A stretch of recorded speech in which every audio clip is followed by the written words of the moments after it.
Final type of homogeneous second order differential equations that we could come up against are ones that involve complex roots. Now, we may think that because these are involving complex numbers, that actually they're going to be much more tricky and taxing than the other ones, but there's a standard format we have to use for this, and if we remember that, then actually it's fairly straightforward and easy.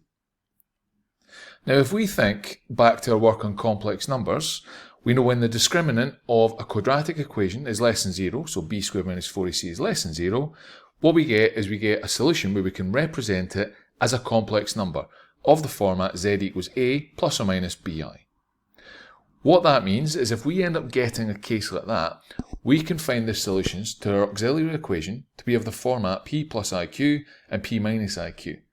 If that is the case, what we can do is represent these complex numbers as exponentials combined with trig functions, and we get our solution to our second order differential equation being in the format y equals e to the px bracket a cos qx plus b sin qx. Now, key thing to remember is p, the power of the exponential, is the real part of the number. The q is the complex part of the number. And that kind of comes from logic, because this here, the a cos qx plus b sin qx, is how we can represent a number using trigonometry. Now, in order to prove this, it's actually a bit of a step above where we're at with advanced higher. We can look up other videos in order to show us how to do this, but we're not going to deal with that just now. What we're going to deal with is looking at how we can use this and any changes that it makes to the steps that we're going to do. But here's a hint for you. It doesn't. It doesn't change any of the general steps that we do. The only thing it changes is the format and my final solution.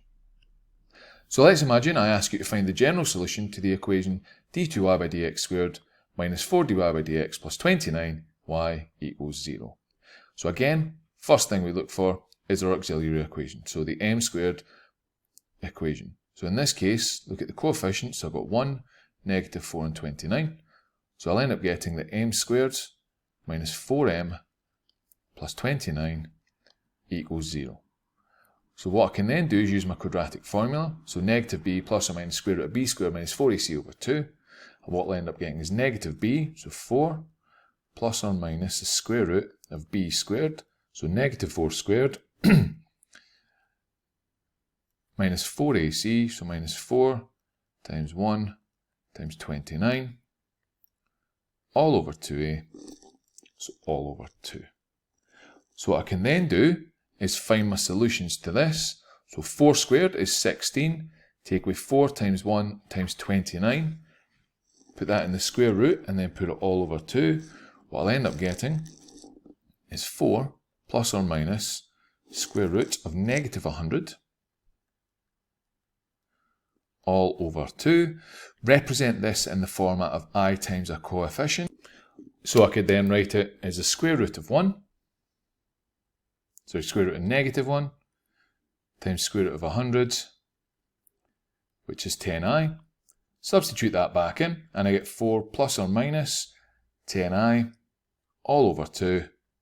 Simplify it down, and I get 2 plus or minus 5i. Then it's just a case of substituting it in. So we know that we want y equals e to the px bracket a cos qx plus b sin qx. P is the real part of our number, the 2. The q is the imaginary part. So I know then that y equals e to the power of 2x bracket a cos 5x plus b sin 5x. So there you go. That's me got my solution, and it actually isn't any more difficult than any of the previous examples. And again, similar to before, if I wanted a particular solution, I'd get 2 sets of conditions, use them at this point to find my a and my b, job done. Solving the homogeneous equations is not difficult. We just have to remember the format of the solution we want based upon the auxiliary equation and the types of roots we're going to get from it. So we have to remember that our auxiliary equation, the am squared plus bm plus c equals 0, has our 3 cases. Case 1 with the 2 real distinct roots is when b squared minus 4ac is greater than 0, and we get an answer of the format y equals a e to the m1x plus b x e to the m2x, where m1 and m2 are the solutions to it. Case 2, the repeated roots, so that's when b squared minus 4ac equals 0. We get one of the format y equals a e to the mx plus b x e to the mx. So again, the m is the solution to this. And if we have complex roots, like we just talked about, b squared minus 4ac is less than 0. That takes the format of y equals e to the px, bracket a cos qx plus b sin qx. And what we have to remember is that the p and the q represent the real and imaginary parts of our complex solution. P is the real part, q is the complex part. Whatever the format of our homogeneous equations, remember these rules, remember these three cases, and you'll come out with the solution, no problem whatsoever.